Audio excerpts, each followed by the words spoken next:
is missing, but actually I did. I told everyone in the neighborhood to get my phone back. I figured someone had swiped it off the porch, but still hadn't found it. Surprisingly, I didn't put it.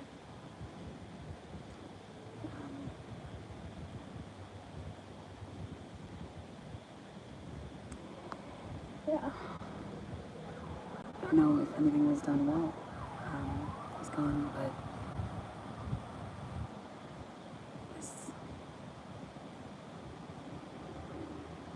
if it had, then you'd be able to see that it was all coming from my phone. I am who as I am.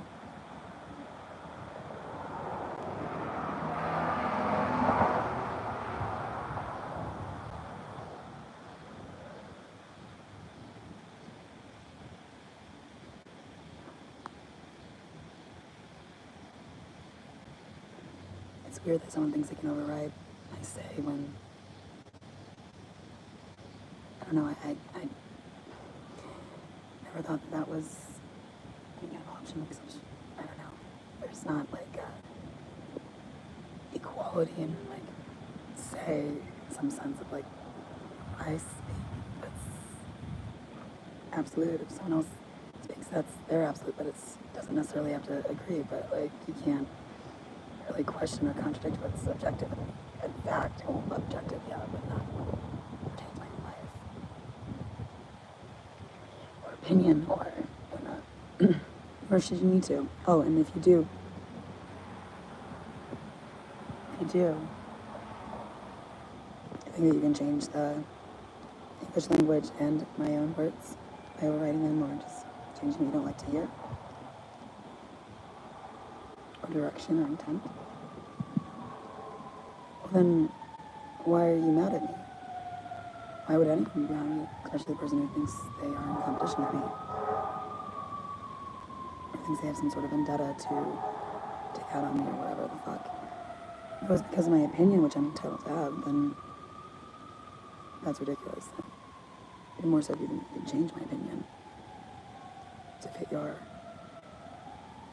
narrative or to flatter. In which case, why would anyone be mad at me? In which case, why would you take out your shit on me?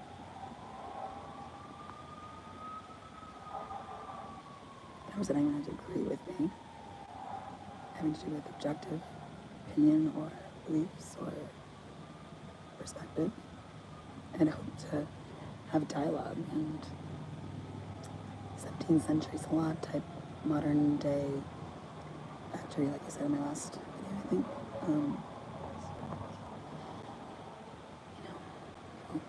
Exchanging ideas and talking and dating. So at the beginning, my Odyssey, Psyche's Odyssey explainer, I was just finding visual connections at the very beginning of all this. So if I could do this and connect and quantum entanglement complexity, if there was enough to these ways of converse, then maybe we should converse more. It's like way to control people. That communication. But I tend to think that each person has sole authority and say in their own lives, and what they create, or what I create, or what each person individually creates, which they should be well versed in, seeing as it's 1/8 of the phases of the alchemical cycle of individuality. They should be embracing it, not the opposite, which is trying to think that there's, I guess, 2 suns or something like that, or 2, I don't know what their weird shit thing is going on, but other script, because I was left out of that. Apparently it's, a script, and I don't really know what this means, but it's buried or hidden in the basement of Tranquility Salon or in the parking lot somehow, perhaps concrete underneath there. But I never received any scripts, so I've just been living my own life. Wondering how they all seem to be on the same page in ways that are beyond forecasting and whatnot. And just better. The only reason there's 2 yellow dots in my data plays is because I tracked trends and projected out in midpoints in astrology beyond 1 year to see if any of the patterns change with the rhythm. That's why you see like 2 lines or 2 tracks. So then you can see some of those graphs where that's very like evident. You can just see the 2 lines, diagonal lines or chunks basically. And if you were to zoom out and do more years, you would, or input more years, you would see that it's like that 8 of Wands communication. 8 of Wands is just 8 rods going across. It's the only card actually in the whole deck that doesn't have any people in it. And it's just about communication, incoming messages, any type of communication, email, or about wires, telephone wire lines, or tracks of time each year, adding 1 layer, a level, or a ladder, going over time.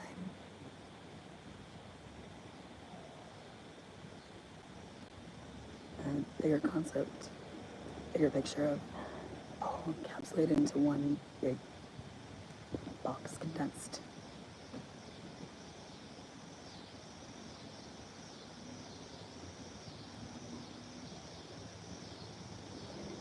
Say about the computer screen or simulation theory, City, and smush these loaves of bread or tracks of time back into a ball of dough, or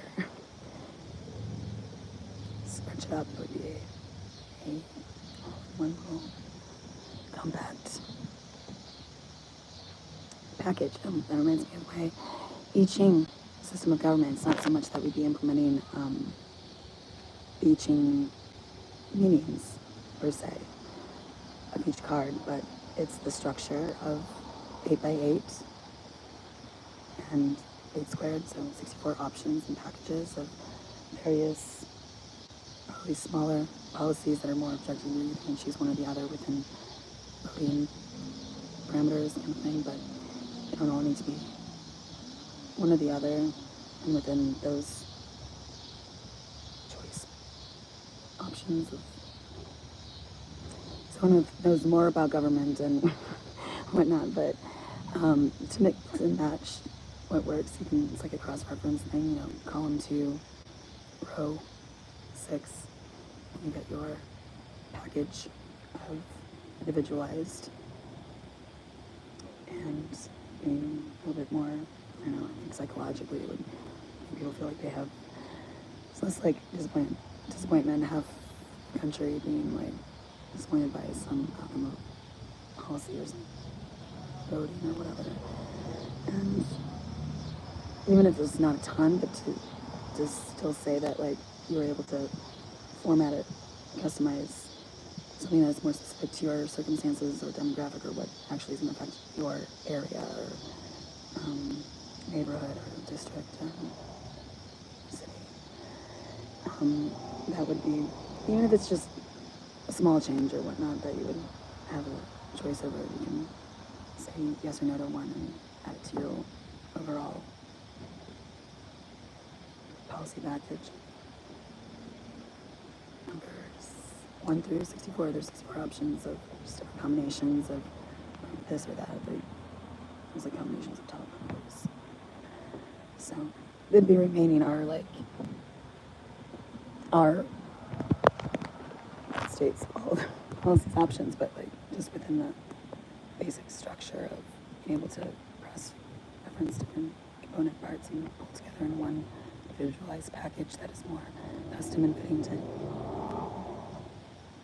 individual families and demographics, I guess, where applicable, or it can go one way or the other.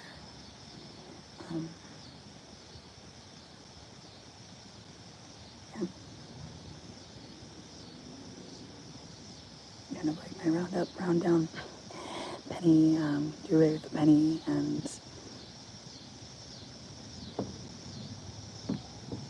have the option of rounding up or rounding down at the register, point of sales, and that cumulatively would add up to a lot, you know. It can still be the choice of the customer. It could either be rounded up to the nearest nickel or dollar. They could have that choice as well, but it all go to like a global hunger charity, like solve world hunger or whatnot. It would have to be something that would be fitting to pretty much everyone, but yeah. Again, I think it would be an interesting, like, sort of psychological experiment. People feel like four of Pentacles, and holding back a little bit with holding, because you don't feel like you have to have enough to give out at the moment, you know. So, would you round down in those instances? Would you, like, just stick it to the man and everyone round down? But I don't think that would really stick. It's still more so just the idea of having a choice of if you give your extra pennies to a charity fund or keep it. You know, most people usually round up, and I think that would be just a way to facilitate it, not so much like enforce it, because those are already options, and it's not that you have to, but no one likes pennies anyways, so that's just my idea.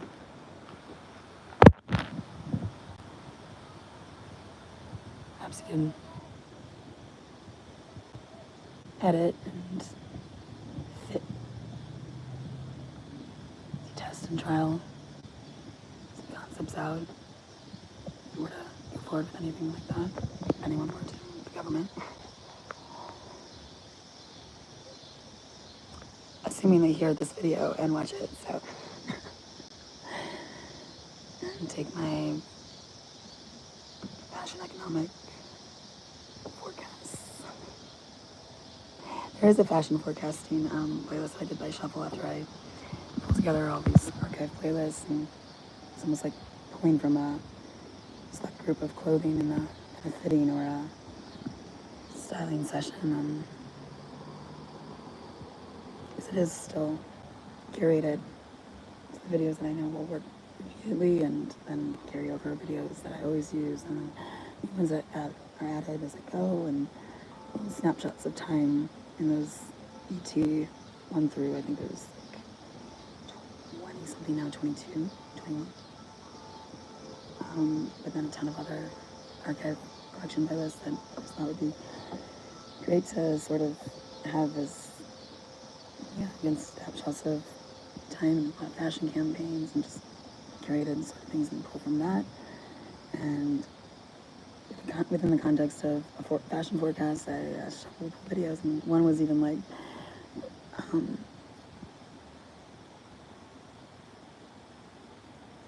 what's it? Limp Bizkit rolling, because when he gets out of the car in the very beginning it says orange, so that'd be color forecast orange on the shirt. At least that's what I got from it. As far as the context of forecasting, you'd have your color forecast, your silhouettes, your textile, accessory trends, things like that.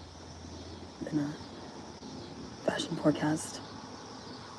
Those forecasting books that they put out like a couple times a year are like a few $1,000s. I thought of doing my own forecasting company when I was in Brooklyn. It's a lot. It's just a lot. Because you really just have to, WGSN, it's global, and they have so many different branches, and women's wear, kids wear, home design, all of it. And just be aware of everything going on in the world, basically, to kind of have a sense of what you're drawn to, and also what's picking up momentum, and the public eye focus, and just have a knowledgeable idea of where the market is and where it's going. But it's just a lot. I was going to call it mise en trend, mise en scène, but mise en trend. And you just have to be just aware of everything from, especially within, if you're in tech forecasting or what's going on in brand marketing terms. I mean, it's very specific and also to country, so I was a little bit overwhelmed at the time to think about how to distill that down to what I could personally do on my own. But those books are about like a couple $1,000s each one to put out, and or their subscription services. You can do a trial and see what it's about. But WGSN and Doniger are the two main forecasting. It's so specific. I mean, I spent days and weeks writing letters and applying to these places and trying to demonstrate, because it's not the easiest thing to demonstrate in a portfolio sense. It does take tracking and time. Were you right about those predictions or not? And it's even like Style Snoops, that's another forecasting company. Like you see on their Instagram, they confirmation reports of this is what we put out and this is the trends we saw in the market as they appeared. And that's why you should use our services to forecast in your business and how to apply it in your specific industry and whatnot. So yeah, I was thinking of doing something like that back in the day. It's so all-encompassing. It's really what I do, basically, but without such a formal like subscription service or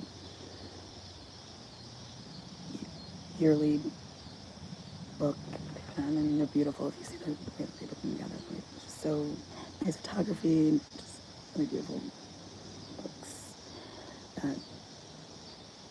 You need a whole team basically. I don't know, but I'm talking about forecasting for anyone here. Fashion forecasting. I was going to start a forecasting business back in 2016 when I was still in 15 when I was still in Brooklyn, called Mise en Trend.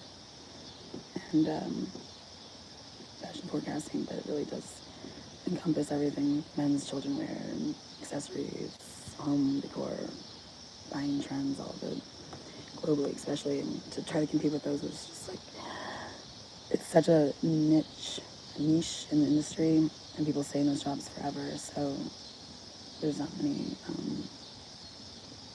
open positions. I spent a lot of time applying and didn't find any.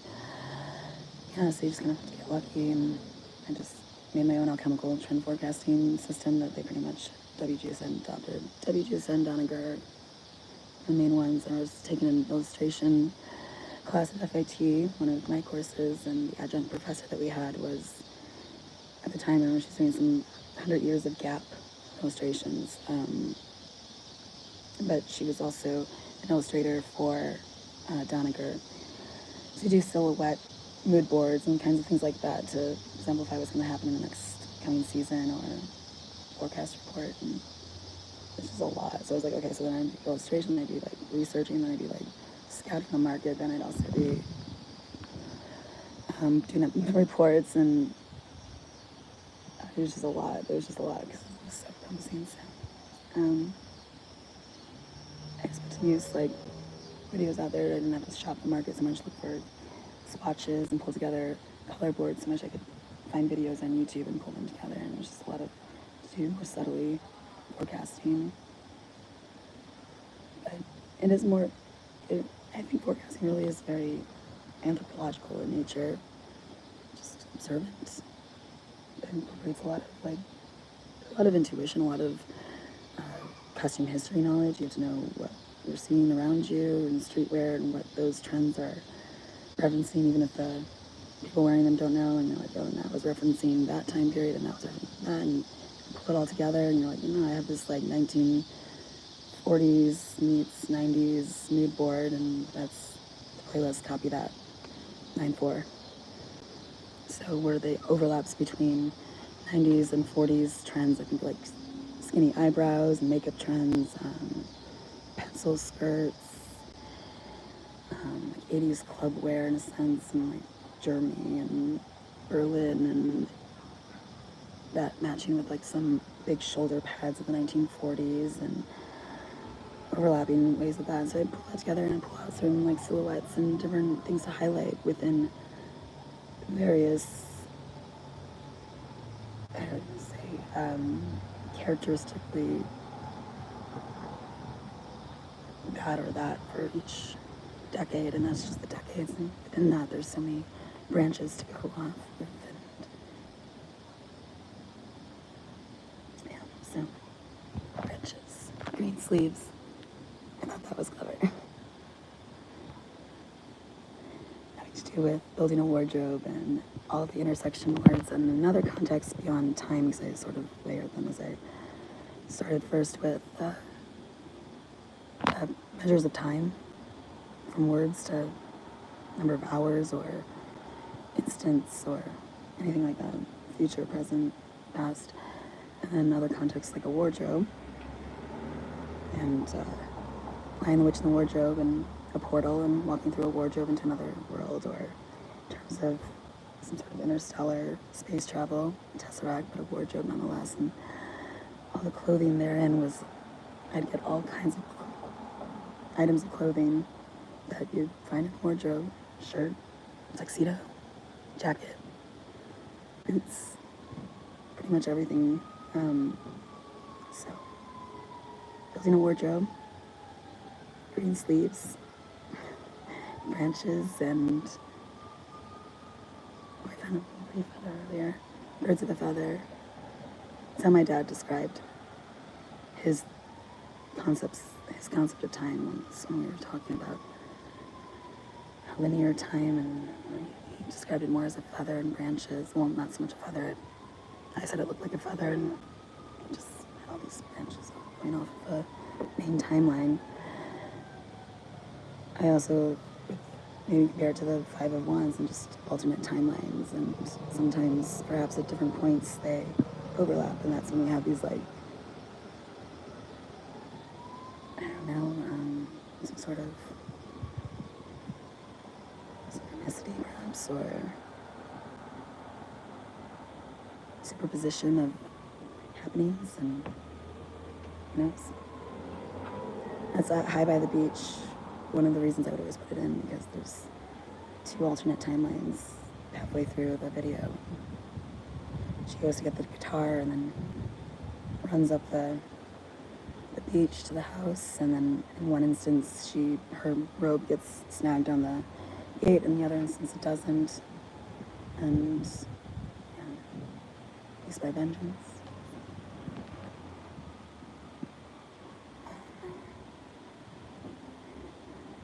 Just go around in circles forever, thinking, overthinking, and I think maybe it just all comes down to, I don't know, it's a lot of thoughts for Saturday afternoon. Just such nice weather.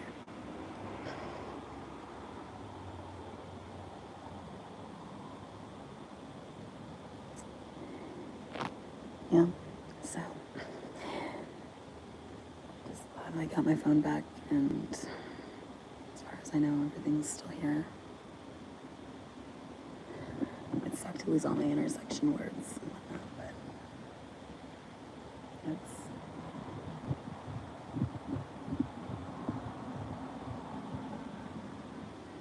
just do a live thing all day. Andy Warhol, 24 hours in the life of beauty. You care about anyone, I suppose, and it's pretty much what those. Oh God, sorry. I just let the camera run. Bored. Just capturing time on film, that was interesting enough.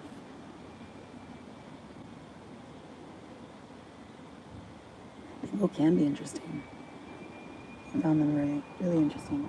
I often say I don't find them that interesting, but they are, if you can get into the complexity of people. Most people just aren't willing to go there. I like the end of the masterpiece. What's his name? Omar. The walls of the fall open, and it's going along with the box game I was on the other night, and black wall is closing it again, and yeah, dramatic spark while closing it again and just pulling it open and the Louis Mark masterpiece video. And I was like, all right, let's get some art stuff. Rubber band, that was where I was the magician. And all these little visual details. So I'm bringing some art stuff and let's get some aesthetics going. Some fluttery stylistic elements.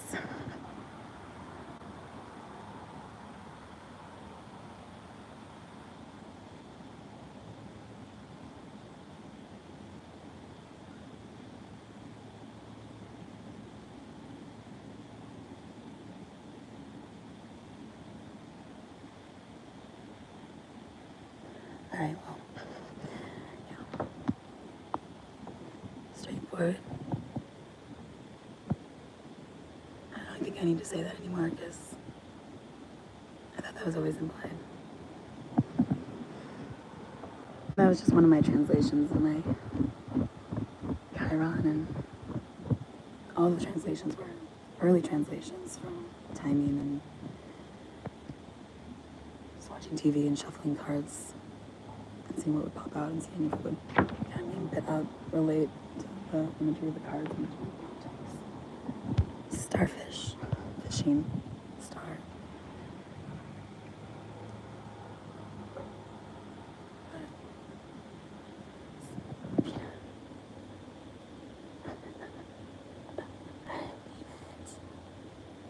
It's like angel babies. Pillow.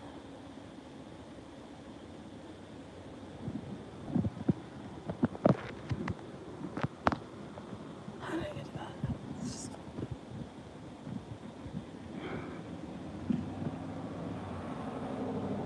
layer by layer,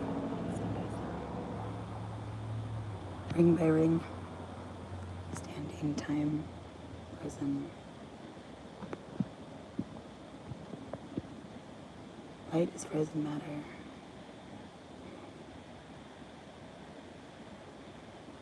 And one light.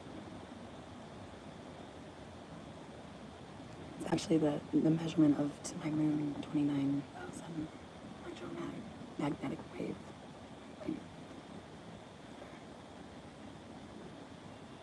It's a pretty special picture, I have to say. I had no idea. No wonder people keep trying to divvy it up and assign themselves here different aspects of my birth chart. It's all in me. That's the song, God is a Woman. It's all in me. As is, anytime anyone looks up a birth chart, that's their birth placement. It's all in them.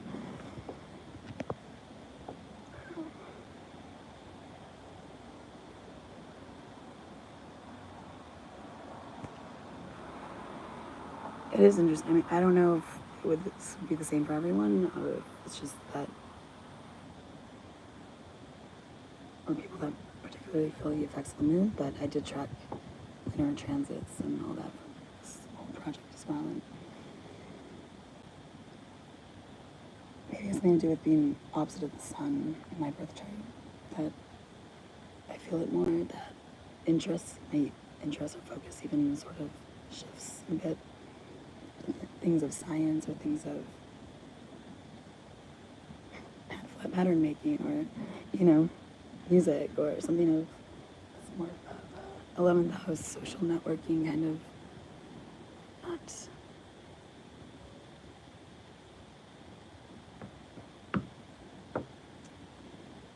back of the eye.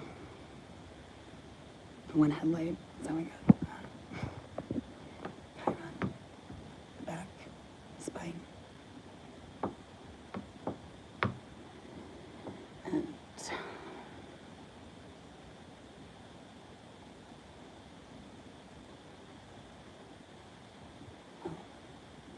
hell is a theme, how the mind of God, switch places with God, Jupiter, and Chiron maybe, I don't know. I have a lot of opposites in my chart in a sense. Aries and Libra are just interesting opposites.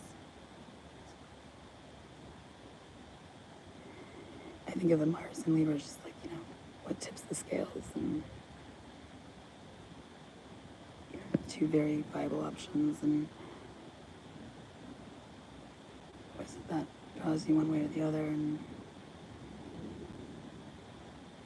when I'm talking about scale and how you would evaluate things across the board in a fair sense, that and earlier compared to like sin is a sin, right? So that's what they say in the Bible. If you're going by machinery like overlord, AI, perfected machinery, kind of sense of exactitude and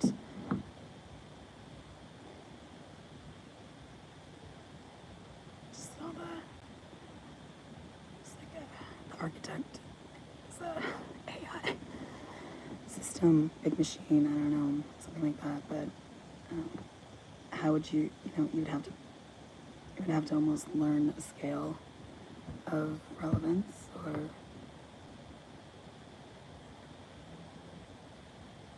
in order to assess what is like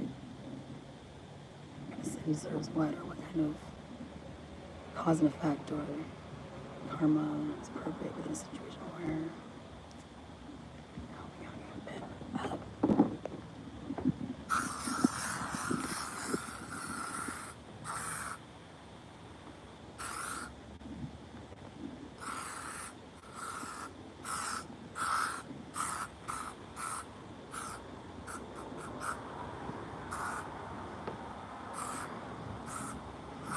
And to implement that, I guess, in a way that it's like the beginning and origins of a government system, in some sense. Like, just thinking about these things could be an interesting exercise within like a government class. If you were to set up your own government, how would you do it? And both with knowledge of our government and how it started and founded, and also alternatives, so it gets people to think. I realize what goes into like forming anything, creating anything at all.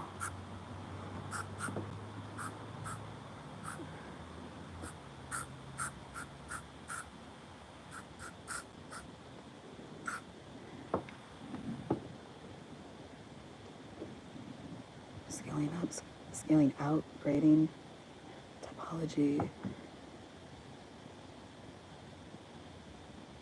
gradual, gradient, gradation, scale, musical note, stairway, tracks of time, rings going upward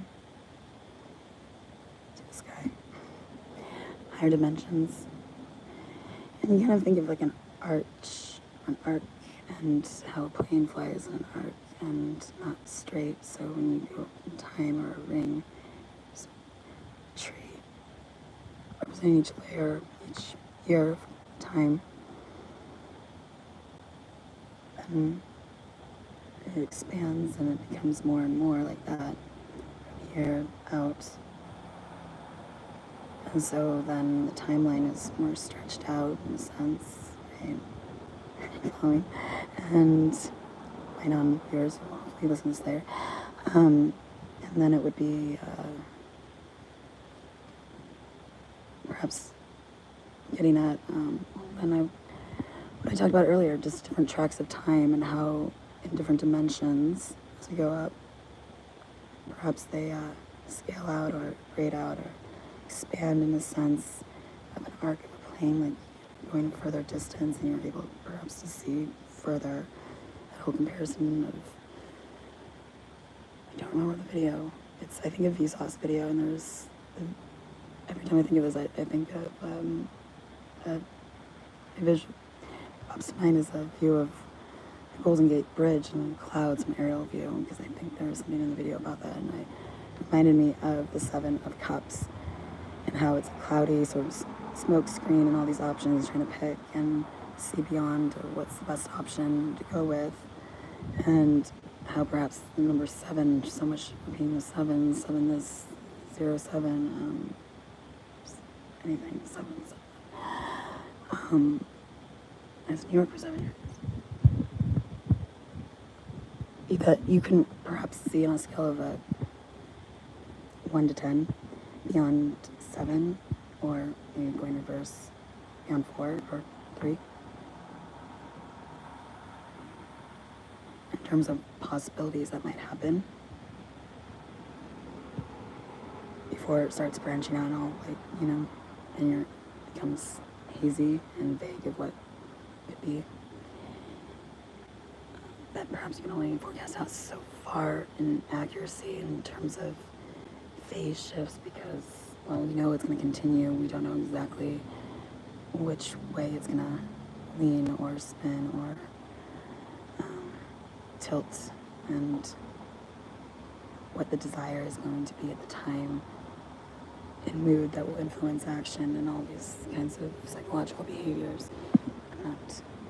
And perhaps in higher dimensions, time is perceived differently in like an arc of the world, or a sphere, space-time, or iris, eyeball, back of the eye socket, which would kind of look like a bell.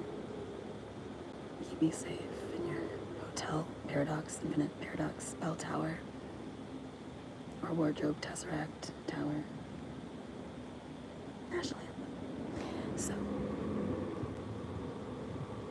yeah, and if that's the case, then what we think as, well, being from the future, or having more like knowledge, I guess, from being able to see further into the future, is it's like stretched out, or how you would see a sphere, I guess, tilt down, go down, and know that it's round, I guess, if you could. But you couldn't if you were in just physical, but like, you know what I mean? Right? You can zoom out and see how its form curves further out you go, I guess. I don't know. It's also another Vsauce video, and how much of the Earth can you see using an apple as metaphor for the ISS, I think, or maybe the moon, I don't remember. And then I compared it to apple of my eye, and the recurring theme of an apple. Beginning of all this, you take the Super Bowl bet at the top of the mountain. I was in Arizona. Origins, as in, do you eat the apple in the Garden of Eden, or do you, with a little bit of information saying that it might bring you all this, or not, I guess. Knowing better, perhaps. It's an interesting psychological experiment in a sense, especially considering I know nothing about football. And if you were to say, like, that absolutely makes no sense, we know they're not going to win, but then it's like in the back of your mind, would you change it? I mean, probably not, given, but if I said that I saw a falcon in a very symbolic sense, would that, like, alter your decision-making process in any way, shape, or form? And ultimately, do you eat the apple? Do you take the risk, I guess? And so, in full circle to, like, apple now, change your tone and perceptual learning and making a distinction. That was the Straight Outta Compton, red or green apple, red or blue pill, Alice in Wonderland. Which path do you take, right or left? How, when there's no real, like, never been either way, and there's no exact correlation that is known. I was saying about comparing, or how I would assign the different elements in the theory of everything, value of ideas, between one another. Some were obvious, but others, like, is there a real comparison, scalar factor between a violin note and a DNA bass pair that's known currently? No, so I kind of like had to just, those instances, go by what I had already put together that made sense as far as correlation, and then what I intuitively think. But when there is no exact reason to go one way or the other, that you can know of, there's no exact reason why you should pair that with that, or choose that route or that route, and making that distinction. all has to do with perceptual learning and learning by doing. I combine the two, which is John Dewey philosophy and founder of lab school. That's where I went, and it's just more of like a hands-on training in a sense, or being hands-on and learning as you go, doing experiments that you're reading about in your class. We'd go out and do experiments in the garden having to do with photosynthesis or additives or anything like that, and track whether or not our plants grew better. Mine did, because I added toothpaste to the water that I was watering the plants with versus the other one was just normal. So learning by doing. You don't necessarily have to be an expert to pick up a new hobby and see if it's something you want to pursue, as far as getting really good at it and taking the necessary steps to do so. I mean, like, just anything like that, but, learning by doing and perceptual learning, because we're always having to, at a crossroads, right? We're always at a, not always, but a lot of times we find ourselves at crossroads or a fork in the road, and you take especially if both routes are unknown or less taken. So, which way do you go? That's when you really have to rely on your intuition. And all that could be perhaps correlated to muscle memory or just instinct and what feels right, what sounds right, sounding your way through, sounding out a word, sounding out the note, trying to match it to what you're hearing the rest of the orchestra play if you're off at all, or just know that that's not the right pitch and you kind of make a slight, quick adjustment, and it's about being able to make good decisions quickly is why they do those sort of, I think they're called flight simulation, perceptual learning, something out in aviation school, so you can learn to just make, and this, what I made basically is to help facilitate that and just calming the mind and letting there be space so you can think clearly and make those quick decisions and just be ready at a moment's notice, basically. And, or have breakthroughs. There's different ways to think about it and versions I wanted to implement and make prototypes of, having to do visually and also, and more so with music, and then more overall general. I think that everyone can wear starting out young, and then a combination there, and along with neurological research of synesthesia and neurological pathways and what connects it all, and perhaps starts a fire, ignites part of the mind, engages it, facilitates it by perhaps engaging another part. Like I said, smell has to do with memory. Also, it's one of the strongest. You don't always necessarily smell when you're playing an instrument, but it still engages the mind. It's still called the thinking man's instrument. It's still what facilitated Einstein to have breakthroughs, because it has to do with muscle memory and knowing where to put your fingers on the fingerboard. And I would say more so than with the guitar, even, because you're also utilizing the bow and it's only half of it. And finger position does have something to do with muscle memory, and also when you memorize a piece as well. But yeah, so you can kind of cancel out the need for smell to be implemented in something visual or having to do with music, and also auditory is more of a training sense that just exercises my mind to perceive that difference more easily, just by slight altercation to the incoming tone or pitch within one area. But I think it also has to do with direction and way the person is facing, in a sense of sonar and what's going on around, and how to channel that into perhaps, I'm not exactly sure, to be honest, but to begin with, I wanted to have something to do with acoustics and just a slight mold that acoustically sound like an opera house can. I've spoken about this before, but might as well. that just alters the incoming sound in one ear slightly, like going through a tunnel and you hear better, and tone and pitch, and your brain detects that even if it's really subtle, and that's just a ever processing like distinction factor that you would wear throughout the day.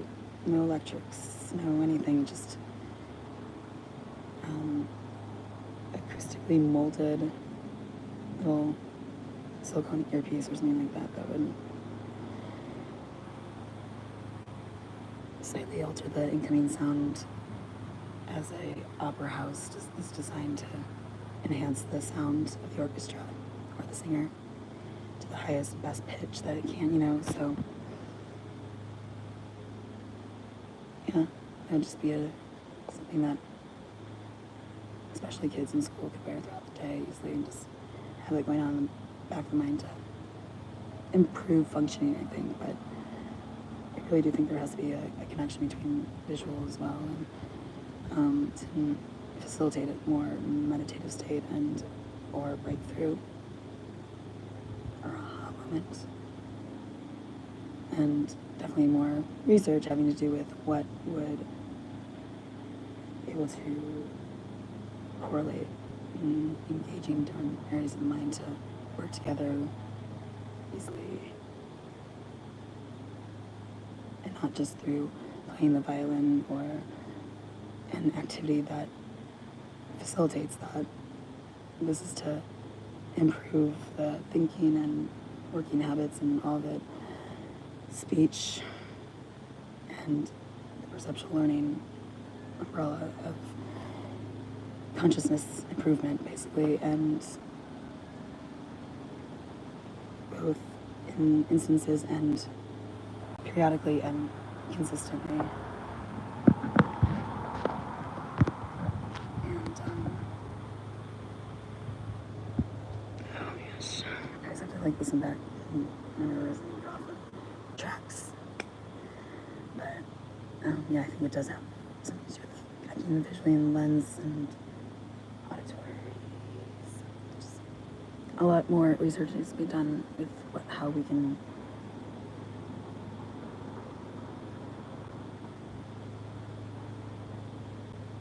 word. I was like solicit or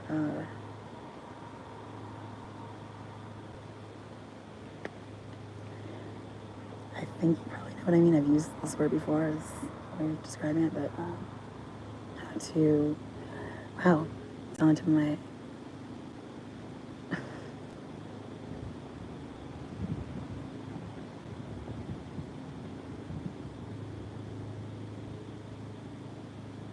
induce, there we go.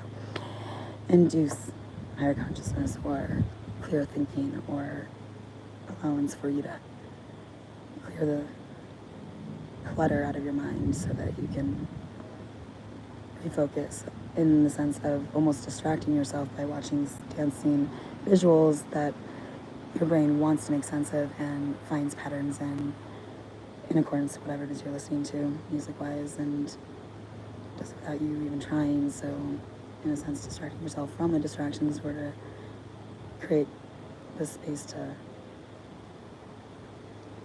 have that flow state and clear thinking and something perhaps akin to Christ consciousness or something like that, but you'd have to make sure that it gets in the right hands.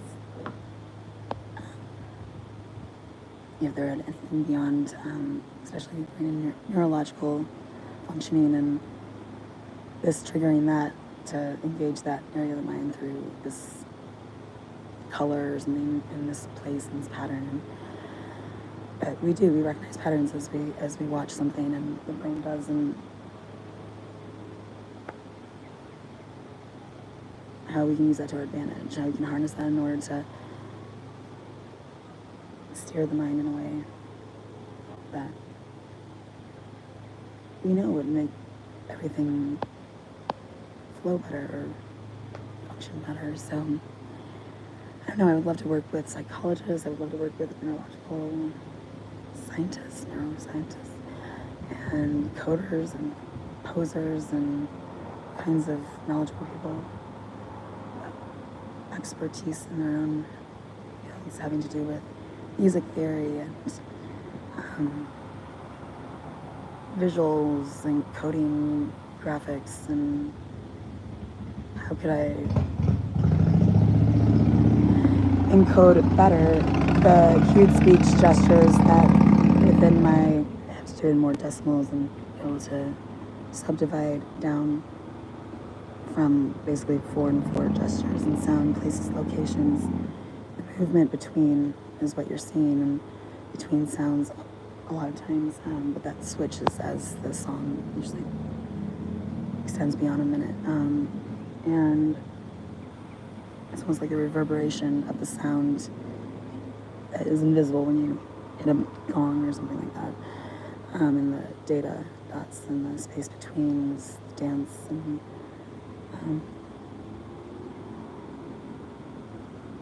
the space between happenings also having interesting to think about. Each dot being a day, representing one day as well out of the year, along with the levels, Metatrends, DNA-based where it all represents about 8 things having to do with the stop sign. It's got 8-way, 8-fold way, teaching alchemical cycle and octave scale, cyclical ellipses, and all of it.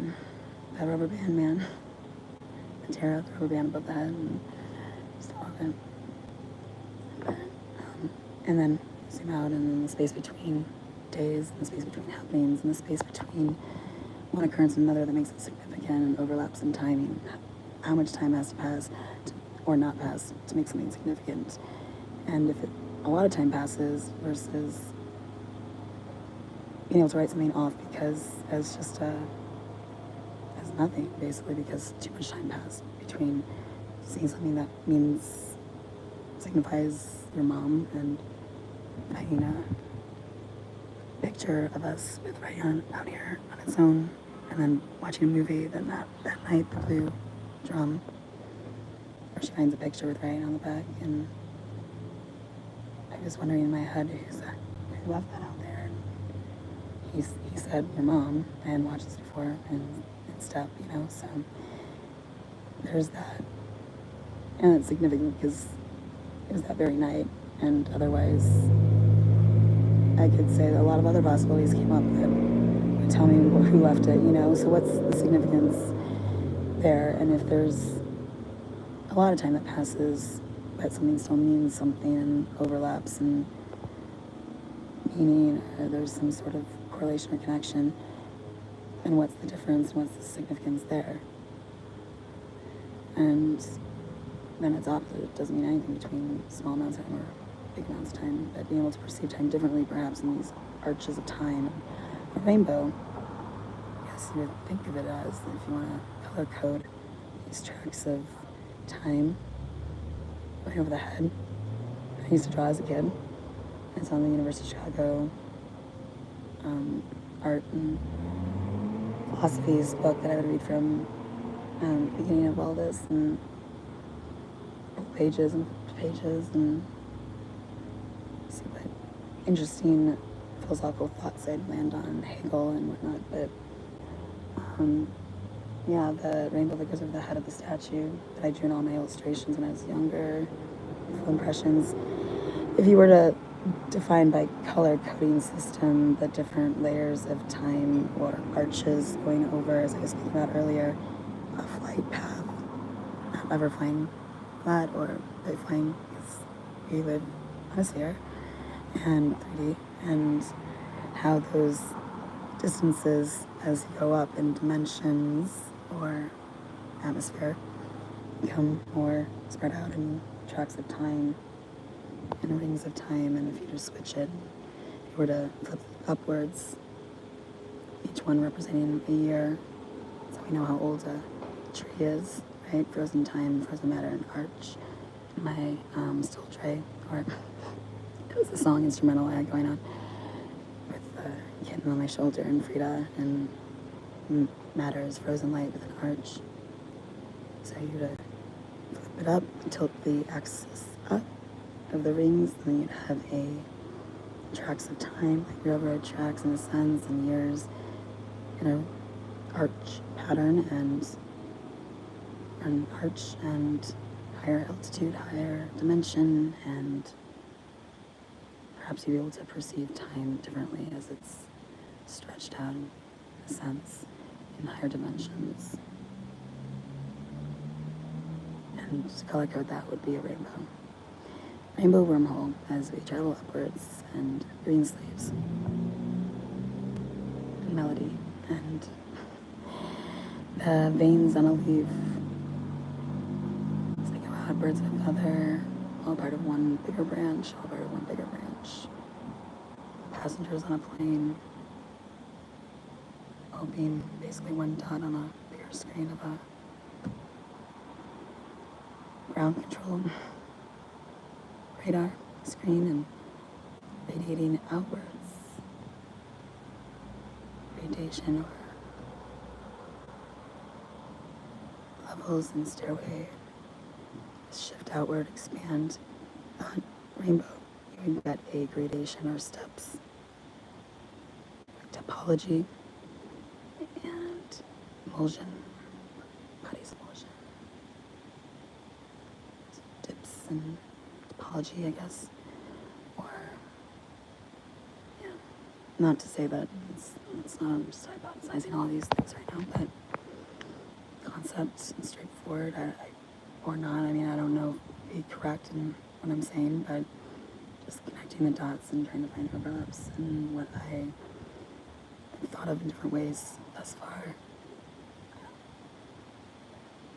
What that can mean also is connecting both sides of the mind, a rainbow wormhole, and the rainbow or dream effect filter, the day trip daydream.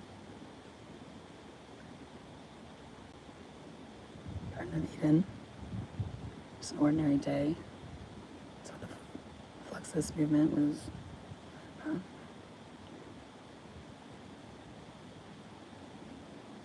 wave pattern in ripple time. And pattern grading at points of movement, at joints, at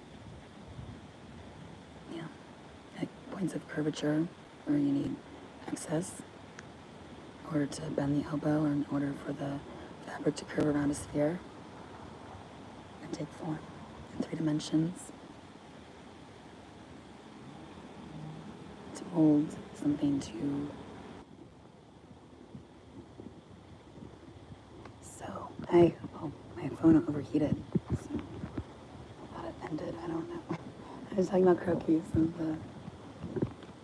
you draw as like your almost like pattern slivers. Your base, you perfect the form. You're gonna just retrace and then draw your clothes and whatnot on that are to the 9 head. So I know some guy's truck said 9 toes. I was like, 9 toes? Maybe he has 9 toes, but 9 heads is usually the size of a head that's stacked. And that is the height that you typically draw in fashion illustration, typical drawings like that you're trained in school. And you make your croquis, and then from that you use your tracing paper to just trace those as your base form of you're gonna have your portfolio. You draw your clothes onto that, and you don't have to perfect the form every time.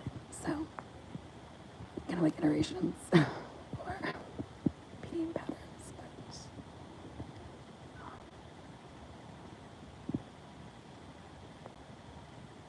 she was a really good illustrator, my illustration teacher. I did that thing too.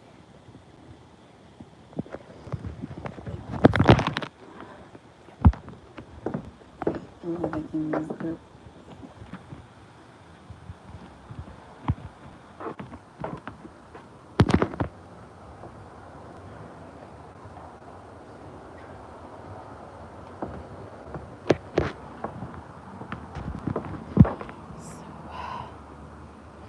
Yeah, I mean, it makes a lot of sense to be honest, as far as goes.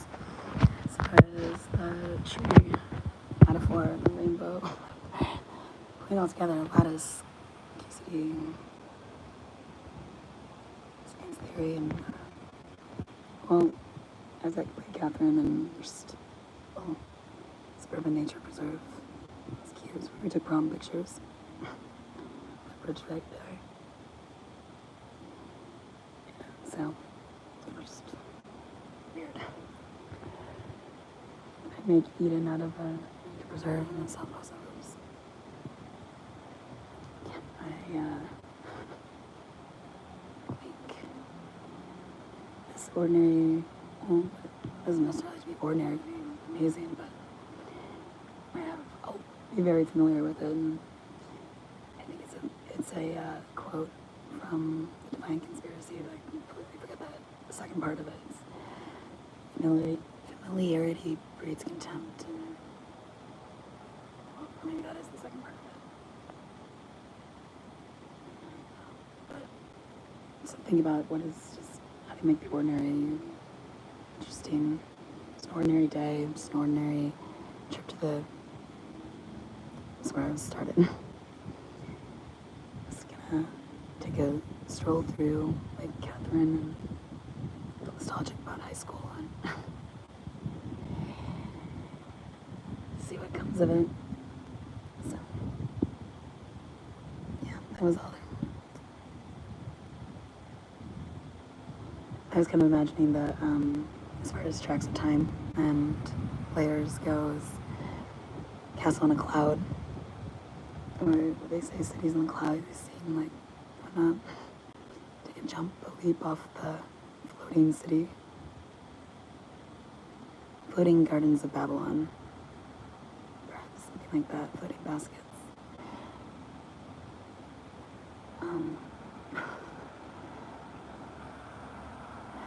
I don't know if anyone else likes to think these things like this. It's just ways of describing, I guess. Sometimes leads to connections. The floating gardens of Babylon. Floating cities. Spacecrafts. So the clouds come crashing, disguised and blending in. Take a leap, a jump. Chainsmokers, Paris, and her house goes up in the clouds and falls in the clouds. Ideas of falling from sky, earth, and comets, just anything. Taking a jump, I mean, that wasn't exactly where I started with the jump. That was more so just taking a leap of faith and just making a blueprint, an outline, charting a course, stepping into your reality, however you want to look at it. Physically, metaphorically, literally. What's your plan, blueprint, stepping into your destiny? That's why I couldn't think of anything better than just tracing pictures I took of them to represent blueprints. Blue car. And, yeah. Taking a leap, a jump, though, on another level, up in the sky, down to reality. I felt like that was a good modernizing of Chainsmokers Paris video, the house that goes with Dorothy and Wizard of Oz. I can think of it for a second. More elements. It's behind the curtain. There was a tarot reading that I did years and years ago when I was using the Love Oracle deck, the Romance Oracle deck. That are kind of funny pictures, I thought, interesting. There was one that I didn't have much to say about, but that, except for the curtain, it was like a bright green, that apple green that kind of stood out and was just pulled back, and I found that Napoleon or it was actually a video on the castle itself that they live in, and it's for the name. But it's where Born to Die is filmed. In that palace it's often compared to Versailles, and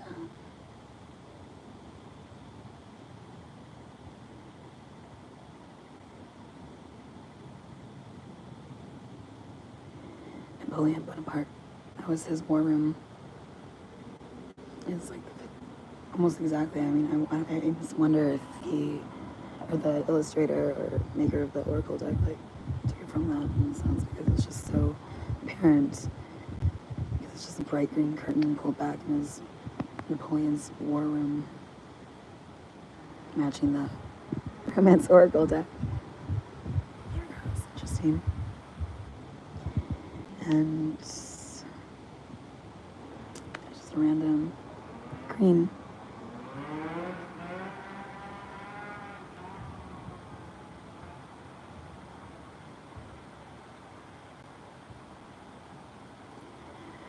Red, green, and blue, positive, green, red, blue, and negative, and he talks about it in the chromatics video. I hope you can hear me because my voice is really like shot from being utilizing it quite a lot. Yeah. And how they would cancel on like trifecta and triangular computation, the kind of play on triangular composition, Renaissance paintings, and the way that people were often situated, and Mary, Jesus, and John were just typical. And that getting at geometry and geometry proofs, and there are all these means and ways of theoretical proving. Zooming in on one way you might comparison scale of shape and dimensionality, complexity, or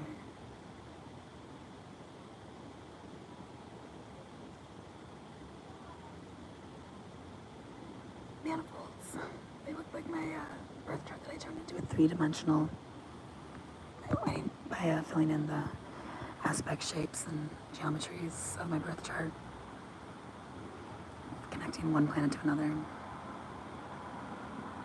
And applying for a job, I actually did one for that company actually once. It's like a creative coding company, I think, and I just made per their company founding date, birth chart, and geometric visuals from that. 3 dimensions, like the one that I have in my Instagram. That's the unfolding birth chart. Shapes in higher dimensions, all angles, and just blind contours. Being able to see through shapes and see the different proportions, and finding some sort of new shape, maybe extracting the shapes from that negative space, and all these ways. And I would perhaps think about, and I do often, I am currently, things that I think are interesting, like thought, I guess, the negative space between the leaves as well, and what shapes those make. Zoom in on these wavy column or wavy rows. So the expanding factor again of creating a gradation over a bleacher effect or a stairwell. Again, compactly fold up to a tesseract shape and down. A wardrobe or ring around.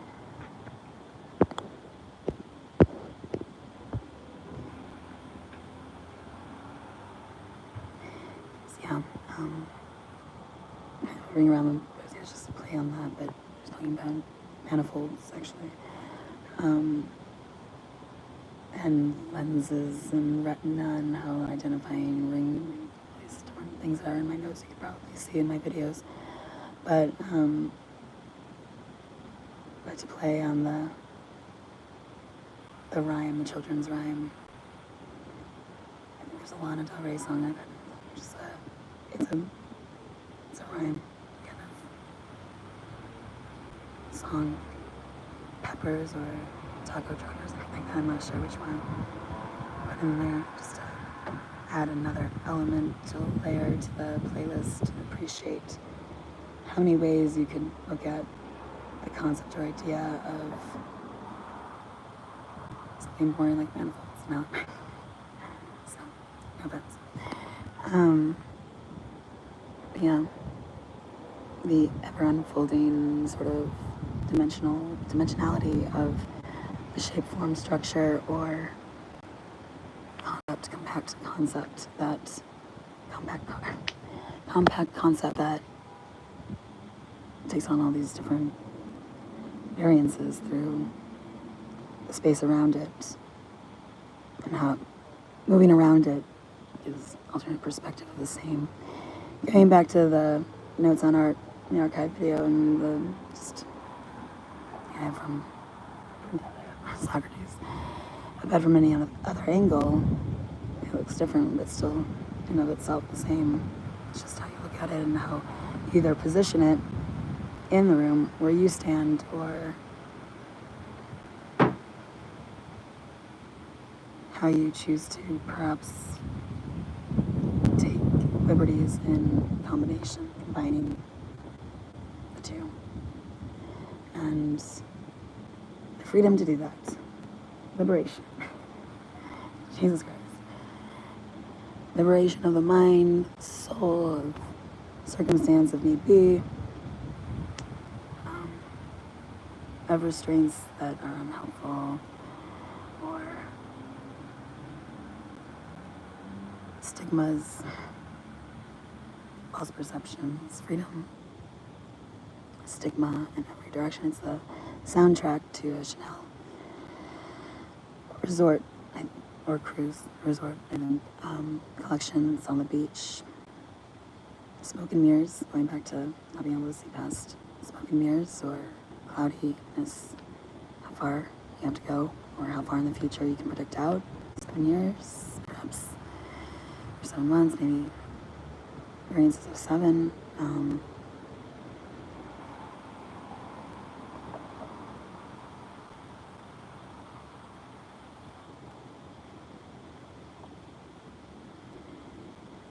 Just taking all that into account. Organize the scale system. Prioritize. Level out something.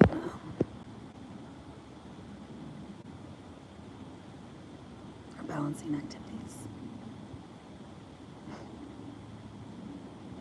Measuring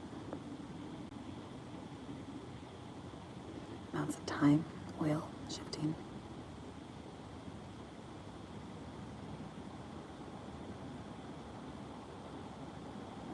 Oil, gasoline, Shell station, origins, Shell.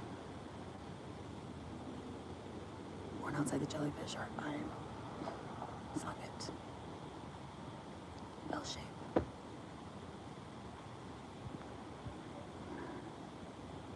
Bell shape, yeah. Hotel paradox. Shifting rooms, and in my father's house there are many rooms, and the Bible says Balenciaga campaign, and I have in a recent playlist in a parallel view, and seeing someone go through room for room. That was a theme. There's multiple of that. If they're still up, Givenchy one, Winter's Eden, another apple, and so I guess whenever I'm making these playlists, I'm kind of like see them. Yeah, but I do have an apple a lot, and tonality and shifts, changes. Those would be really good videos to pull together and be able to, oh yeah, that's another video that has an apple in it. What else does it have in it? And remind myself, find it. Oh, you can only keep so much information in your mind at one time. You can only recall 7 digits. That's why our numbers are 7 digits. not only, I'm sure other people can, but typically our brain is able to memorize things up to about 7 digits.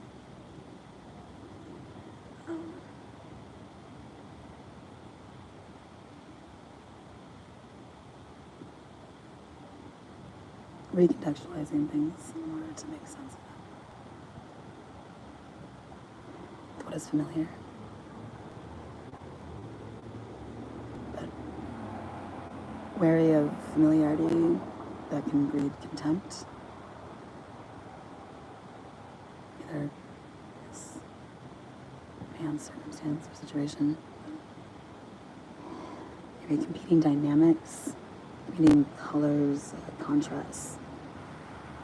The association, conflict, and 5 of Wands, or different measures of time, different angles, overlapping at different points, intersection, points of travel, points of movement, wormholes. Mold, basically, if you were to, not in the way that we evaluate mold, but perhaps to other beings. I mean, if you were to zoom out, you just think these like things growing out of the earth, and it's like just a sense of mold.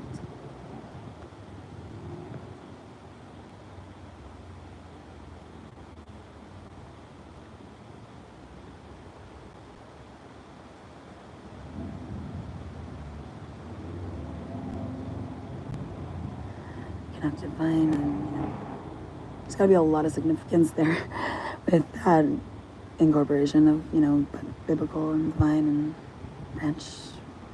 I don't know the exact words, but I don't want to pretend. But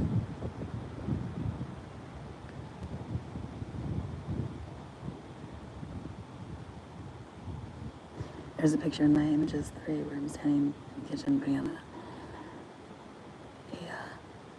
a floral pin on my boyfriend for prom in our friend's kitchen, and there's this wallpaper behind it. It looks like all these vines are coming out of me, and kind of makes me think of the Dolly painting I found, brochure from Mexico City, and I think it's that. Or maybe I'm combining that with a sculpture of melting time over a tree branch in the Museum of Contemporary Art in Mexico City that I did see in person. We were there about 7 years ago. And funny enough, that building looks like standing frozen time in a mirrored hexagon, tiled, wave-like structure of a building. It's really cool. And there's, I definitely recommend going to Mexico City for the art scene and just the multitude of art museums. Also, Istanbul. Turkey is one of the only countries that has, it's 2 bridges, Asia. You can actually, with the other tour that I took when I was there, it's an alternative tour run by this young guy,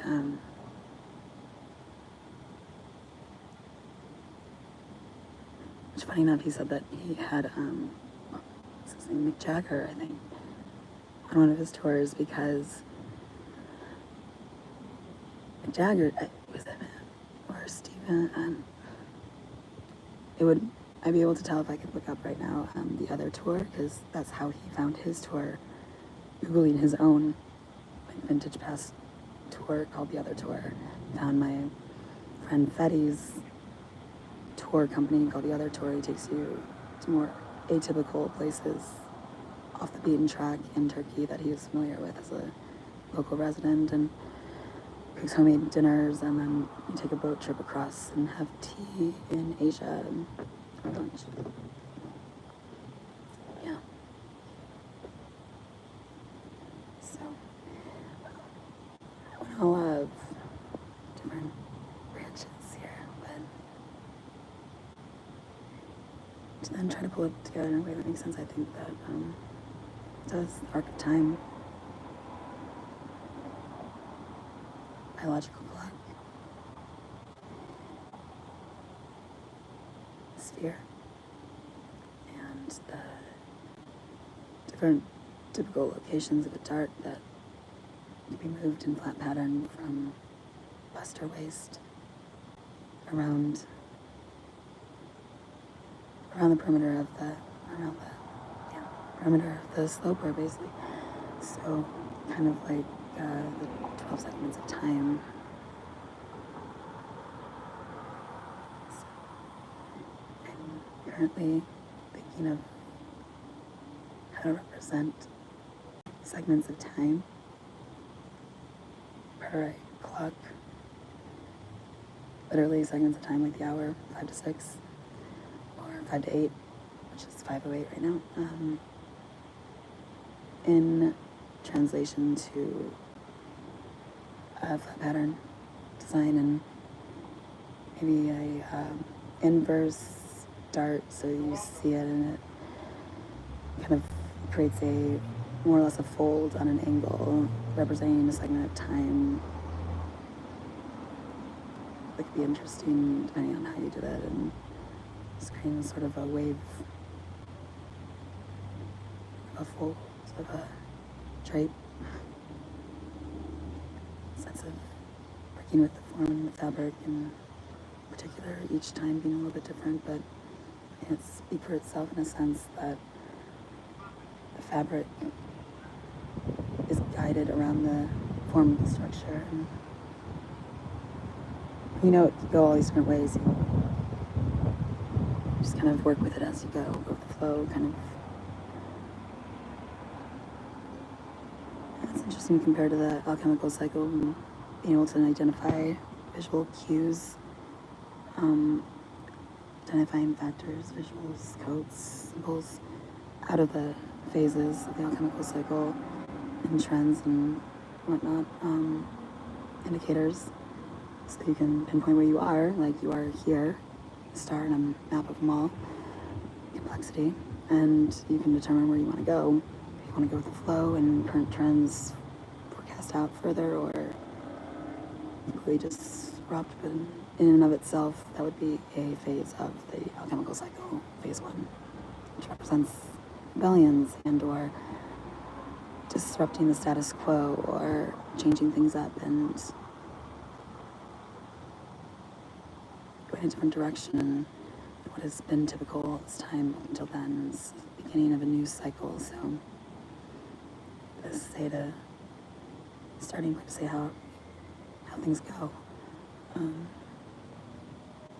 Hypothetically, in this hypothetical experiment or thought experiment where you could just put yourself in any situation, starting a business perhaps, or when's the right time to do that? Are you going to disrupt the market? Are you going to go with the flow and anticipate what is typically known in market trends, and evaluation of where we are currently is per forecast reports and all kinds of things like that? Are you going to try to reinvent the wheel in a sense and be avant-garde on the market, or are you going to sell to more of a mass appeal, or what is typically and known to be wanted, or try to find some happy balance there? And in all of these creative processes, there's happy accidents, and that's when shifts take place, and or edits and reevaluation in the process, so that you pull together a tight collection. It's cohesive and not competing within itself, and streamlined. And then I think then I circle back to, like, in past conversations, circle back to our past videos, streamlining, equating to things being the same across the board, and then a scale structure, scale system, and adding to what I have currently in decimal in order to subdivide the gestures of cute speech down so that you could communicate through moving dots in space, almost. And I do think people should learn it because you can use it with people who are not deaf. Any child learning to read can, and it's only invented in the 70s, that's why it's not so known. But it's phonomics, and just like sounding out a word as you learn to read facilitates reading and speaking sooner in all children. But I think it's easy to pick up, and it's, if you're in a crisis situation where you can't directly communicate with someone but are in the same vicinity, you need to say, you go left, I go right, you know, just cue that across the way. It's almost like fills in the hand gestures almost fill in the gaps if you are able to read lips, and distinguishes what the sounds are and the locations where they come from your throat, or through defining the sound with your mouth shape. And it's just consonants and sounds divided into gestures, and how I related that to the origins of the universe, sound and movement and space-time and color and substitutions, and how can you incorporate the unfamiliar through substitution of you do know well, and those correlating factors that you can find in some sense as far as you can do that, that are comparative. So finding those distinctions, I guess, but subdividing and needing to find a coder in order to do that. And because that platform that I made the data plays on was made specifically for the Einstein College of Medicine. The genomics research team that I was part of, was going to be part of, and learning about DNA. I was going to be taking the train up to upstate New York, learning about DNA. So DNA and A and D, or the plus sign, which goes back to a consistent theme of, it's a good Godard quote from Alphaville, and it's just because we know the meaning of 1 + 1 = 2. We forget that first we must know what the meaning of plus is. What is the comparative factor? What is the contrasting factor? How do these two things either relate, or are they different or similar, or how can you find it's either they're both or not, and you kind of find that similar way of combining them. It's either inverse or not, if you know what I mean. Like, they either compare or they don't. If they compare, then you find how to combine them in, I guess, both that comparative and distinction. We can get into another time because it's getting long, and my phone died before out of heat exhaustion. So, ironically, I'm not so much a fan of the heat. Nordic, kind of Swedish blood. Should probably live in, like, well, Norway. Apparently that's where I'm from. I drew pictures when I was a kid. Indians and a girl, and it says Norway with a backwards Y. And it is thought that we perhaps came through Norway from Switzerland. And that's that oh my god video. I'm driving and stuffing. It's just where I'm from, Popeyes. It's my dad's favorite quote from Popeye the Sailor Man. I am what I am, to Exodus 3:14, which is pi, segment of time, or transcendental number. That's in my birth chart. 21 and reduced down to 3, and 1, 4 in order of succession. And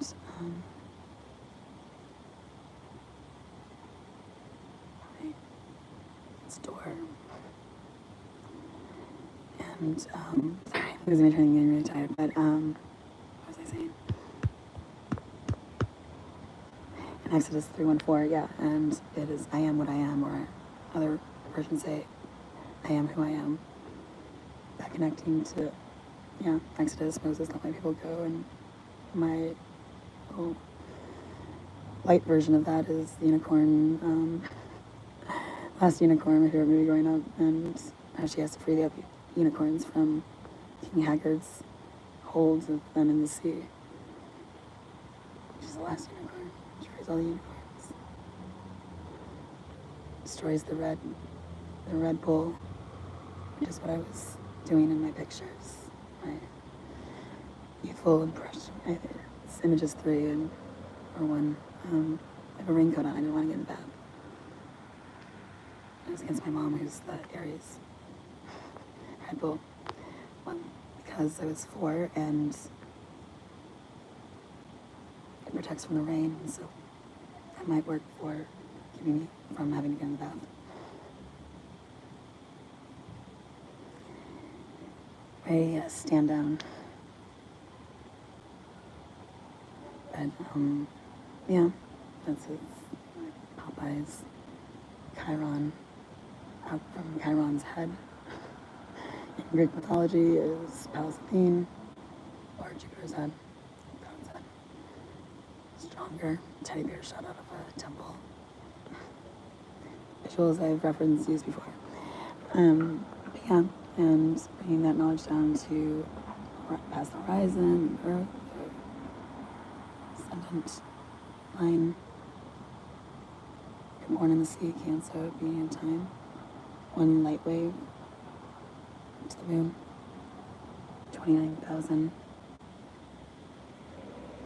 Something like that.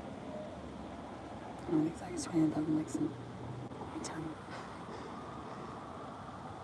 I'd venture to say that a lot of my birth chart degrees would probably have something to do with what's necessary for computation. Probably my vertex and comparative to my progressed moon, 13, 16, 10 to the negative 16, and all these just ways of thinking about it. So, because I think past school, that's how we just easily teach ourselves and what is familiar, but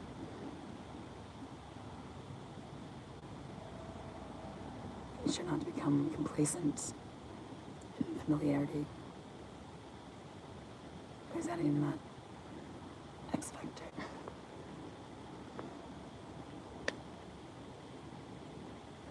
X factor. Or intersection plus a tilt. The meaning of the space between what concepts or what exists in between the 2 disparate or perhaps even similar ideas, that being a starting point, as it's often difficult, I'd say, there's something new under the sun, they like to say, so why reinvent the wheel and find a starting point. That's always original. It's how you compare what you find between 2 things each individual person does. Looking for inspiration. Inspiration exists, but as finding working, as Picasso said. One thing leads to another, one word or topic, one thought reminds you of that. That reminds me. It's an Arcade Fire song and a glacier. I'm not with you, frozen time. Or standing time. Light years, expanse, outstretched arms of the church, the stained glass Jesus with his arms stretched out, and light years, light waves, landscapes, from 0 point out,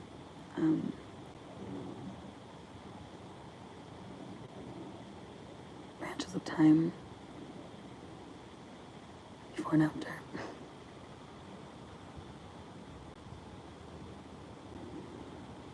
The reach of an idea, how expansive an idea can, how far it goes in the alchemical cycle from phase 1 to phase 8, how much it's picked up, the momentum of a trend, an idea easily tracked through visuals, all going down to different phases, and so you can see that overall idea being a phase, how far it, and then distilled down to its original initial base ideas within phase 1, how far those go, as my projects and lead up started with combinatory play and hybridization of avian bird creatures, Beckley by Melissa in LA and then with Sony. First, a multitude of designers that I found connections with. I went through like every function, and every bird that I happened to stumble across a bird book, and it was just sitting there like it was for me on like one of those train kind of like they called in Brooklyn, so it wasn't that, but it was just like a not even in front of anyone's house, just random. I was at a cafe walking and just a bird book, and I just thought of birds of a feather. I was like, oh great, I need to know every type of bird out there and try to find both contrasting and parallel aspects or aesthetic factors to combine and differentiate.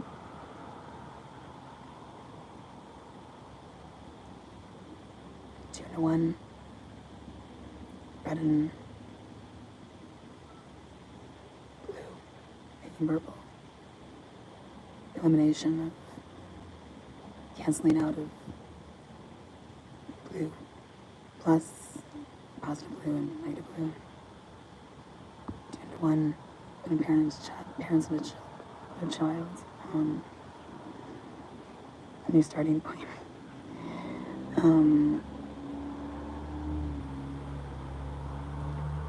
Being able to choose for yourself where you want to start and able to pinpoint differentiate factors of segments of time and predicted shifts of visuals that people would and behavior that people will most likely gravitate towards or shown to proven to lead to, because, well, when people need to, you can see how it works in like the 3 to 4, you come together in a island, land formations, and then there's a need in different periods of time of shifts in time where people are more likely to want to emphasize heritage or group bonding, and back in the day or millennia ago, tribal mentality or whatnot. And so, yeah. I could go on forever, and I should probably have like a little lecture series and keep to a very specific topic, but then that would also demonstrate complexity theory, which is basically a switchboard and connecting different and the 501s and how the internet began. And yes, I have looked it up and watched it, and it's kind of like a switchboard and its functions. How did it begin? And kind of like the origins of a computer as well, just quantum computing, just quantum entanglement, and creating a system that through its own connections is able to hone and tune itself, a self-tuned machine, basically, a self-tuned mind, and self-driving car. There's an intersection where it's all electric car or something like that, or having a solid stone Libra, air mind, grand trine.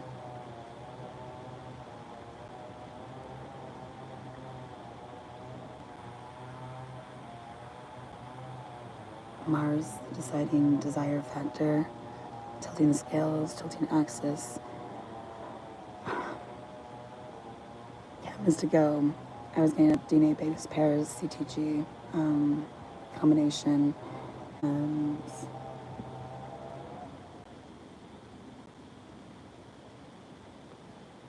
wordplay would be very expressive. My Mercury in the Sagittarius, so 5th, 6th house sort of stellium.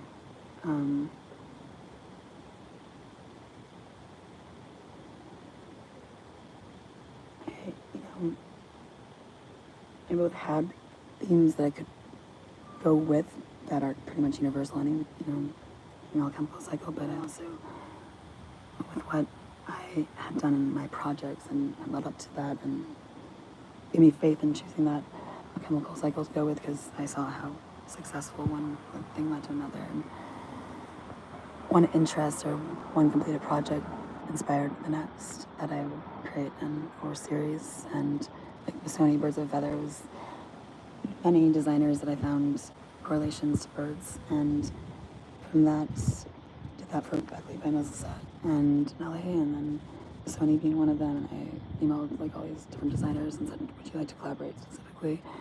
And Missoni, at least Missoni wrote back, and that's how we began collaborating with their own Birds of a Feather line. So scale again, small, large, zoom out, and 10 to the 10. You don't have to be an expert in everything, but you do have to be able to remind yourself what that was about, have some way to connect the dots, connective thinking, I think, is just what is going to be the most pertinent concept. Think about connective thinking.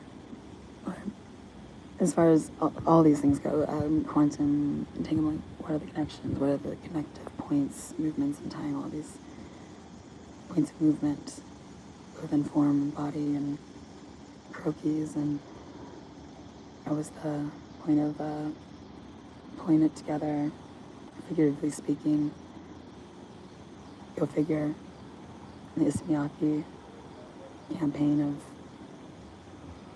bodies moving like a runway and on a model, and there's just numbers, and you can just see the points of movement and figures, figuratively speaking,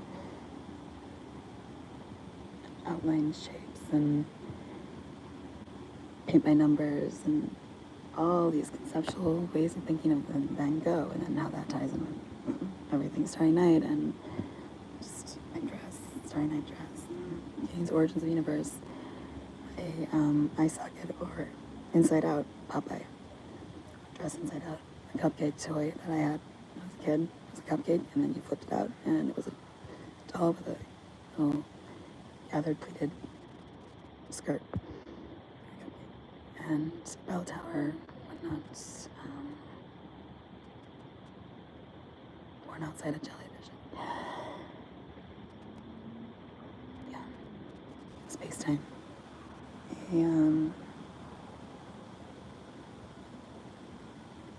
Bell tower shape, but elongated and stretches of time. There you go, stretches of time. Chiron, or the hangman, is stretching. It's not to confuse anyone, because there's so many meanings and levels of ways to think about that if it's applicable.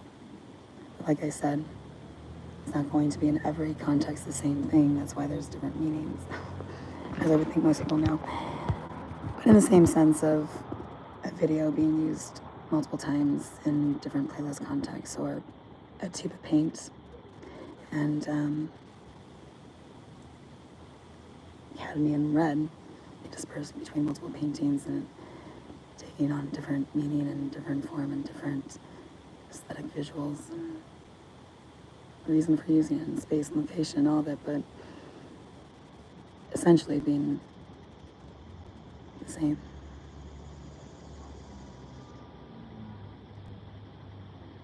One paint color, one tube.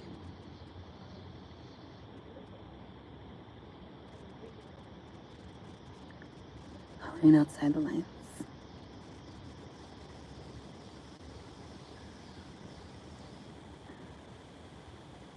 Out of the box thinking, and the jump and the overlap of picture to outline jumps out of the box in the sun, almost reaches fingertips slightly outside the box. God.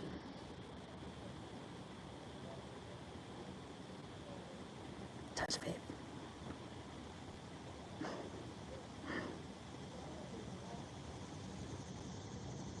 The kill.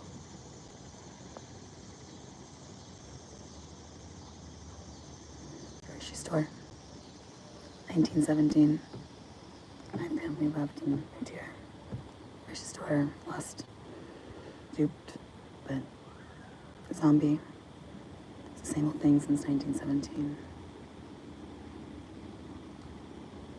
Wars. Spiritual battles. Planes, both aviation and planar, or different planes, levels, dimensions, gradation.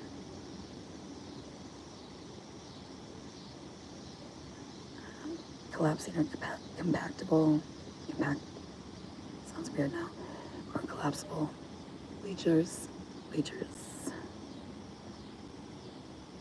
wild heart, center of the universe, 0 point, best start, apex, dart location, and yeah, coolness.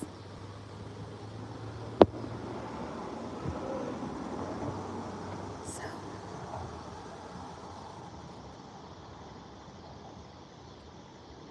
Moss, Kate Moss in the Alexander McQueen campaign, and she's in a warehouse, a factory, knitting factory. So circular knitting machine has a better representation, perhaps, depending on space-time fabric knitted in a circular round as it collapses in and becomes almost like a drain. But yeah, in the round, knitted in the round, circular knitting machines, and just the technicalities of a knitting room and all that. And just, so it's a whole other, you can actually specialize in knitwear. Design is very technical, very computational. You can almost input it all in for flat pattern, but in these, as far as I know, mathematical, like almost like coding a sweater or something, because the machine knits it either in the round without seams, and there's all these, it almost looks like the Fifth Element, some of the knitwear machines, some sort of flatbed. So 3D printing, which I said, compared to a cloud when that eye in the sky appeared in Turkey, that big red eye. 3D printing clouds and shapes, structures. They do very much look like knitwear. Try to zoom in on the wovens as well, identifying mystery fabrics and textile class tests, and how one factor will identify it completely versus going through all the stages, and kind of the inverse of how you could eliminate one sensory factor and activating another, like muscle memory, way back. And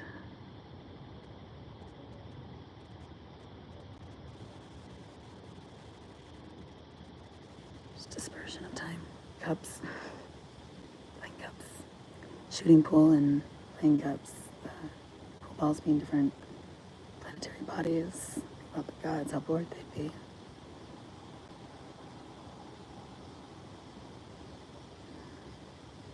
And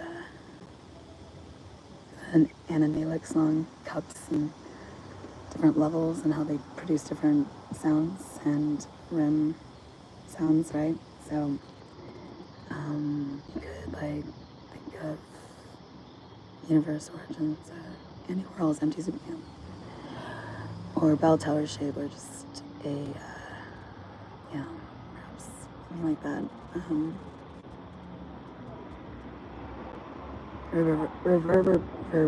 can't even say it right now. Reverberation of symbols, repetition visual symbols, but reverberation of symbols, as in drums playing the cymbals, like cups, the different sounds, volume of substance makes, and some mercury substance I think was something having to do with some time contraption they were talking about in like war times Germany, but that's just time travel. My family left in 1917, to be clear, because they worked for the Kaiser Wilhelm II. They went to forestry school together, which is the equivalent of high school, like 1910s. So they left when that was over, came here, found the supermarket, so they had to do with the fairness about the irony of a college sweetheart marrying someone, his family is, everyone's like HEB, and just weirdness about that.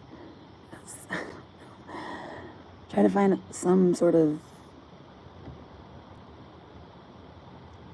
a lot of things having to do with fairs here. Our grocery stores are county fair and fair play, adjacent to one another.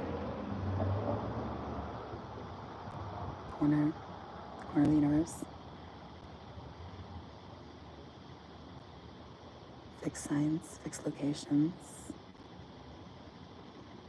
as almost like standards and color standard models, or having something to compare any incoming samples to, so that you keep it consistent and one production line gets one shade of blue and the other, that kind of thing. Or within a collection, having a color standard, but translate that to color,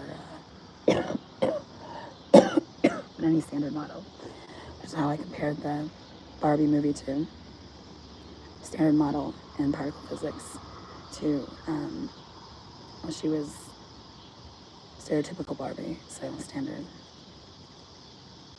at least in the 50s. Proportion, figure, shape, you have figure, pulling it all together, putting it into one gravity,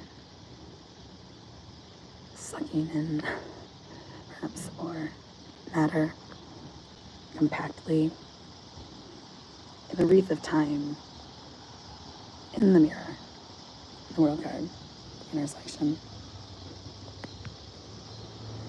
which beyond having perfect timing, if they're just comparative scales, comparing intersection to an interstellar tesseract, if you were to build up in time, per that scene, infinite hotel paradox, and going forward or back in time, the arc of time, Joan of Arc, messenger, time travel, who knows, perhaps just ironically or inward. I was driving through intersections and they represent different amounts, or there are different descriptors of time, so it's time traveling, going either future or back, or however I decided that day, but typically in the arc of time, up and down.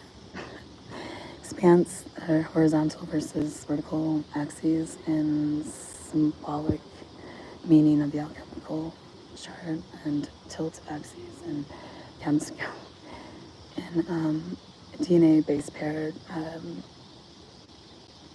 some diagrams I had call-outs for in that video.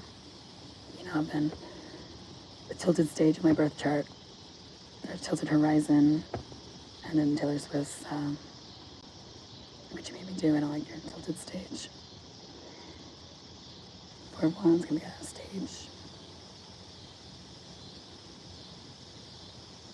2 to 1. Finding the overlap, or finding the new starting point, the plus, the way to make them into, some original beginning to go with, as far as an idea goes, or projects, or whatnot. But all these different scales, all these different levels, all these different contexts, but context appropriate, and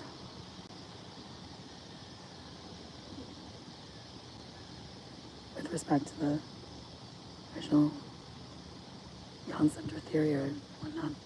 Even video, music video that I might use, or informational video with respect to that in and of itself, but that is the point.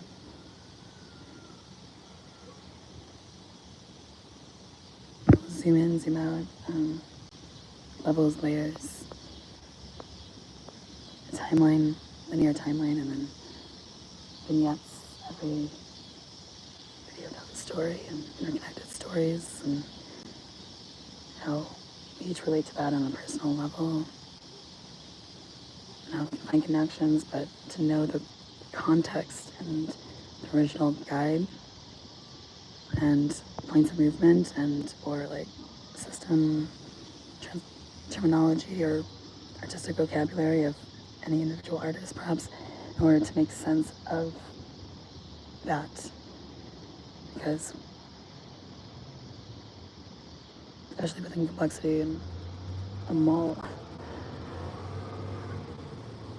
you could go off on all these other branches and lose the focus, and if there are competing factors or outside factors beyond the connective thread that is found and makes the title or context of the playlist.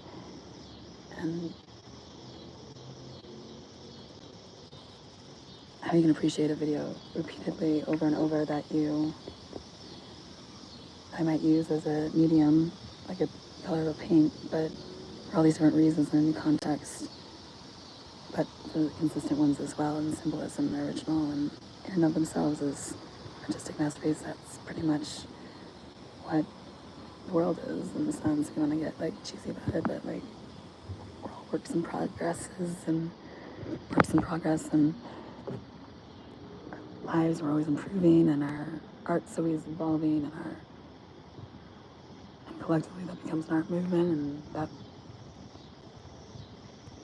becomes definitive of a time period, and then that becomes part of the history book, and we make our own history and make our own future, past, future, and X drive theory, and the world's four corners, and just traveling through, just passing through. It's my moment. That'll be a good one. It's a party. Sparklers out. There's 2 candles. I had so much fun finding those. Just funny, different descriptions and ways of looking at the ways of seeing or considering the world card as and meaning and imagery and whatnot. And then further within different contexts. In comparison to the interstellar tesseract wormhole, and how we connect place and time and different angles, and whether it be the object or subject that moves and is seen at different proportions, or both, in a room, but still in and of themselves the same, and or the big idea, the absolute concept.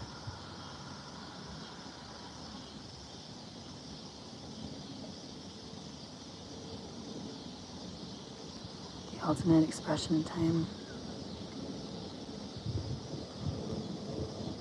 Creatively speaking, from that John Dewey quote, fountains are released, fountainhead, Popeye, building a mystery, jumping through a wormhole, as she becomes the sky in a dress, Starry Night dress. That just worked out perfectly. I never even saw the video up until we got back here. But she crawls into a little crawl space, like connected to like Anastasia, and also drawing into the mind of God, because Einstein, just in theory, hypothetically, because Einstein said he wanted to know the mind of God, and there he was making a dress in his little Starry Night room and going out every night finding his diamonds to sew on, like I sewed on those Swarovski crystals to the Christmas tree dress for Zach Posen. That was sponsored by Saks Fifth Avenue. one-of-a-kind Christmas dresses in collaboration with Swarovski. I spent like a week sewing on crystals to a dress made of green tulle that I also illustrated for him. And then worked with his finale gown maker, Camilla. And that's then also how I met Ruffian, the design duo that worked next door. And they saw my illustration, asked me illustration illustrator, and when, I was in WWD, and then just all these things just kind of amount to really enough experience and credibility to say that you should hire me to draw. Hire me to think and create for you and produce something gorgeous and significant and meaningful and not only concept but evolving, unfolding in its significance and meaning over time as we go. These are such pretty flowers. Just look like paper mache.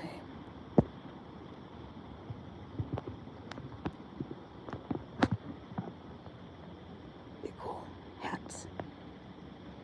Austin was actually first a hat designer. Did you know that before you opened his?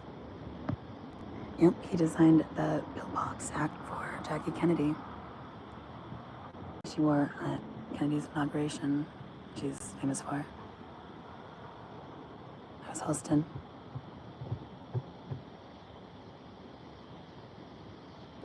So knowing that, I won't be known, but that's the kind of thing you would bet, and much more is the kind of thing you would be expected to know as a forecaster having taken costume history and know your references, know your characteristics, know what makes something significant or stand out or new or different for the time and why. Having a good sense of what is currently all the rage or saturated in the market. All the kids are doing it these days. New slang, Garden State, back to the start. In the waiting line.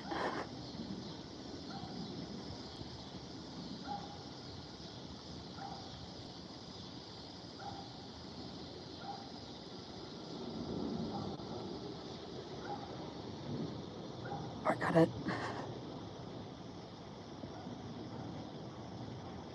Director's cut at the cross.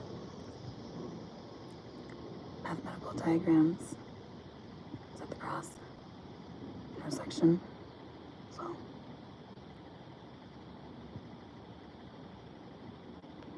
I mean, basically. Although that like 7-way intersection over on Vincennes, building a mystery across the time before Jesus came. So, to limit one's way of considering a word or an idea is ultimately stupid, and you'd be missing out. Like Chiron at 5:52, and then you wouldn't be able to appreciate the timing overlap of that being 12, 5 and 7.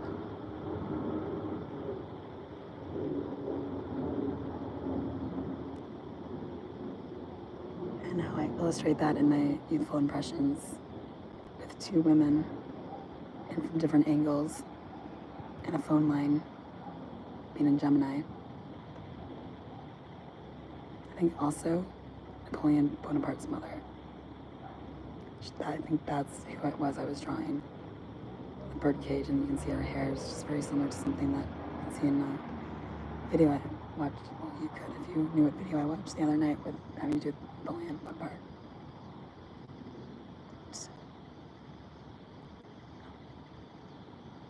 The Green Curtain, The Wizard of Oz, Leon, Leo, Lion, Chanel, maybe. Chanel connects. CC. World, CC.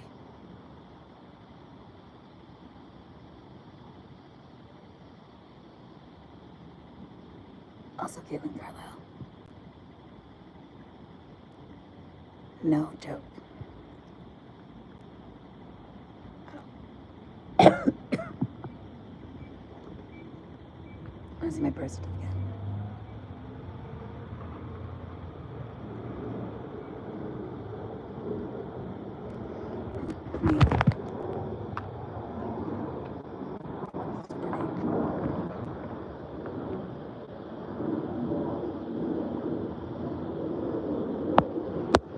So all the shapes and forms and gives it. They are very elegant to get down to them.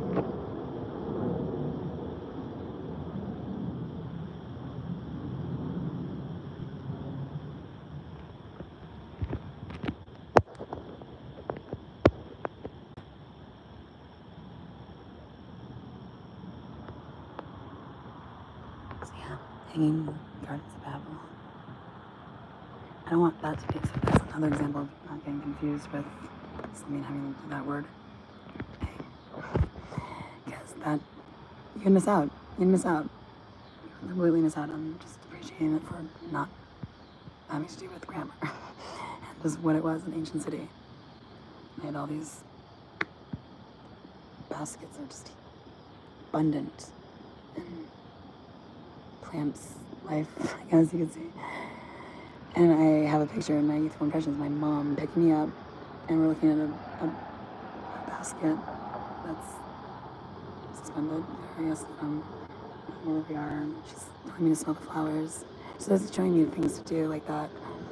Like, here's some dirty Chicago snow. Do you wanna hold it, taste it? I'm holding a Mott's apple juice. And she's lifting me up to smell the flowers in this hanging basket.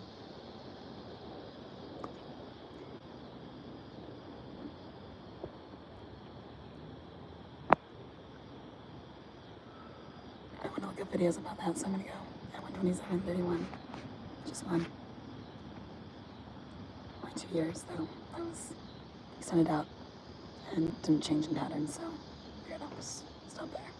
But communication, that's how I started this. 8 of Wands, tracks of time, wires. I'm on fire. I'm on a roll. Shouldn't stop. I don't really want to look that up, so maybe we'll start again. Straightforward. On that. What it is. Said what I said.